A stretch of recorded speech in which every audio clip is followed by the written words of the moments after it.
बाबरी मस्जिद का करिश्मा सुनाने वाले हैं। कमेंट बॉक्स में एक बार आप लोग अल्लाहू अकबर जरूर लिख दीजिए।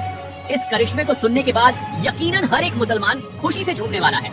तो वो कौन सा करिश्मा सामने आया है कि जिसका जानना हर एक मुसलमान के लिए जरूरी है, और कौन कौन चाहता है कि बाबरी मस्जिद कयामत तक वही रहे, वो इस वीडियो को लाइक करके कमेंट बॉक्स में अल्लाहू अकबर जरूर लिख दें। और इस वीडियो को पूरा देखना हर मुसलमान को जरूरी है। और इस बाबरी मस्जिद के करिश्मे की गवाही मुसलमान ने नहीं बल्कि गैर मुस्लिम इसकी गवाही दे रहे हैं, इसलिए ये वीडियो बहुत ज्यादा खास है। इसलिए प्यारे मुसलमान भाइयों, शुरुआत से हम आपको बताते हैं कि यह मस्जिद कैसे बनी, फिर क्या क्या हादसात पेश आए, इसी बीच इसमें क्या क्या देखने को मिला। और आप सभी को बता दूं कि बाबरी मस्जिद की जो तामीर हुई वो 1537 में हुई थी, यानी 465 साल बाबरी मस्जिद लगातार अपनी जगह पर खड़ी रही, यकीनन बरकरार रही। लेकिन 1992 में कुछ राजनेता अपनी सीट को गर्म करना चाहते थे। इस बुनियाद पर बाबरी मस्जिद को शहीद करवा दिया गया, और जिसकी वजह से न जाने कितना बड़ा नुकसान देखने को मिला, ये हम सभी जानते हैं। यानी कि बड़े बड़े हादसा देखने को मिले, जिसको देखकर यकीनन रूह कांप जाती है। दोस्तों, वो जो राजनेता थे उन्होंने अपनी सीट को गर्म करने के लिए बाबरी मस्जिद को शहीद करवा दिया था। लेकिन उनकी इस गलती की वजह से न जाने कितने मासूम बच्चों की जान चली गई, जो कि बड़े अफसोस की बात है। बाबरी मस्जिद के हवाले से अगर बात की जाए तो इतिहास में सबसे बड़ा और लंबा अगर कोई केस चला है तो यकीनन नजर में जो आता है वह बाबरी मस्जिद का ही केस है। और प्यारे दोस्तों, आखिरकार 2019 में इसका फैसला आ ही गया था। और जैसे कि आप सभी को पता है कि बाबरी मस्जिद की जो जमीन थी वही हिंदू संगठन को दे दी गई थी। इसके अलावा बाबरी मस्जिद की जगह 5 एकड़ जमीन अयोध्या में मुसलमान को या फिर मुसलमान के हक में 5 एकड़ जमीन दी कि जहां पर मुसलमान चाहे मस्जिद बनाए या फिर कुछ और बनाए। मुसलमान भाइयों, इस 5 एकड़ जमीन को लेकर कोई भी मुसलमान खुश नहीं था, लेकिन सुप्रीम कोर्ट का जो फैसला था उस फैसले को मानते हुए उन्होंने उस जमीन को स्वीकार कर लिया। और मैं आप सभी को बता दूं कि 5 एकड़ जमीन के ऊपर हॉस्पिटल भी पर बनने जा रहा है, साथ साथ एक मस्जिद भी बनने जा रही है। अब हम करिश्मे के हवाले से बात कर लेते हैं, जो कि एक बहुत ही बड़ा करिश्मा था, और वो देखने को मिला है अयोध्या के अंदर, यानी उस जगह जहां पर बाबरी मस्जिद को शहीद किया गया था, उसी सर जमीन के ऊपर जहां पर मस्जिद थी। प्यारे दोस्तों, ये राज और ये अल्लाह की कुदरत सामने नहीं आती अगर बाबरी मस्जिद शहीद नहीं होती। जो मस्जिद लगातार 465 सालों से जिस जगह पर बाबरी मस्जिद खड़ी हुई थी, वह जगह कोई मामूली जगह नहीं थी। यानी प्यारे दोस्तों, मस्जिद की जगह पर राम मंदिर बनाने के लिए उस जमीन की खुदाई की गई। तो प्यारे दोस्तों, 200 फीट गहराई में एक नदी सामने आई थी, यानी कि बाबरी मस्जिद के अंदर कोई आधुनिक टेक्नोलॉजी का इस्तेमाल नहीं किया गया था। और नीचे नदी होने के बावजूद, रेतीली होने के बावजूद, उसके ऊपर लगातार 465 साल से बाबरी मस्जिद वहीं पर खड़ी थी। ये अल्लाह का एक बहुत ही बड़ा करिश्मा है। प्यारे दोस्तों, जब राम मंदिर के तामीर के लिए उस जमीन की खुदाई की गई ताकि ज्यादा जमीन के नीचे पिलर डाल सके, कि जिसकी वजह से राम मंदिर की जो बुनियाद हो वह मजबूत हो सके, जिसकी बुनियाद पर राम मंदिर सालों साल खड़ा रह सके।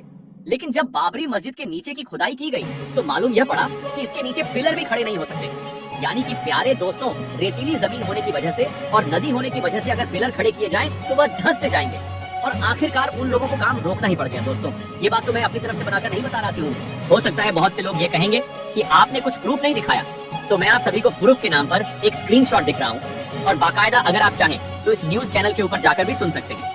प्यारे मुसलमान भाइयों, इस खबर को NDTV न्यूज चैनल के ऊपर चलाया गया था। इसके अलावा बहुत सारी न्यूज चैनल के ऊपर भी चलाया गया है, जिसके अंदर साफ तो बताया गया है कि यह राम मंदिर का काम रुक चुका है, सिर्फ इस वजह से कि जहां पर बाबरी मस्जिद थी उस सर जमीन के नीचे नदी है, रेतीली जमीन से, कि जिसकी वजह से पिलर खड़े नहीं हो पा रहे हैं। और प्यारे दोस्तों, यह बड़ी ही गंभीर समस्या आने के बाद वहाँ जितने भी लोग मौजूद थे, जितने इंजीनियर्स मौजूद थे, वे सभी के सभी दंग रह गए, और वह यकीनन परेशान होकर रह गए कि जिसकी वजह से उन्हें काम तक रोकना पड़ गया है। और मेरे प्यारे दोस्तों, दुनिया भर से कई बड़े बड़े इंजीनियर आ रहे थे राम मंदिर की तामीर के लिए, लेकिन जब यह बड़ी परेशानी सामने आई तो यकीनन हर कोई परेशान है कि कैसे जमीन के नीचे प्लेट डाली जाए कि जिसकी वजह से राम मंदिर की जो बुनियाद है वह मजबूत हो सके। प्यारे दोस्तों, अल्लाह ताला कुरान पाक में इरशाद फरमाता है, इन्नल्लाह अला कुल्ली शैइन कदीर, यानी कि अल्लाह ताला हर एक चीज पर कादिर है, और वह जो करता है वह यकीनन बेहतर ही करता है। प्यारे दोस्तों, सोचने वाली बात तो ये है कि अगर बाबरी मस्जिद शहीद ना होती तो क्या यह बात मालूम पड़ सकती थी कि जमीन के अंदर नदी जारी है और बाबरी मस्जिद जिस जगह पर खड़ी है उसके नीचे नदी गुजर रही है। दोस्तों, ये कुदरत का एक बहुत ही बड़ा करिश्मा है कि नदी के ऊपर बाबरी मस्जिद जो थी वही 465 सालों तक बरकरार रही। अगर दोस्तों उसको शहीद ना किया जाता तो न जाने कितने हजारों सालों तक वह वैसे ही रहती। लेकिन बहरहाल जो हुआ वह अच्छा नहीं हुआ।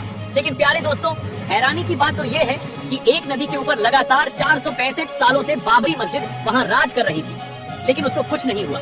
लेकिन जब इस जगह पर राम मंदिर बनाने की बात आई तो बड़ी परेशानी सामने आ रही थी। अल्लाह जाने इसका क्या मतलब हो सकता था।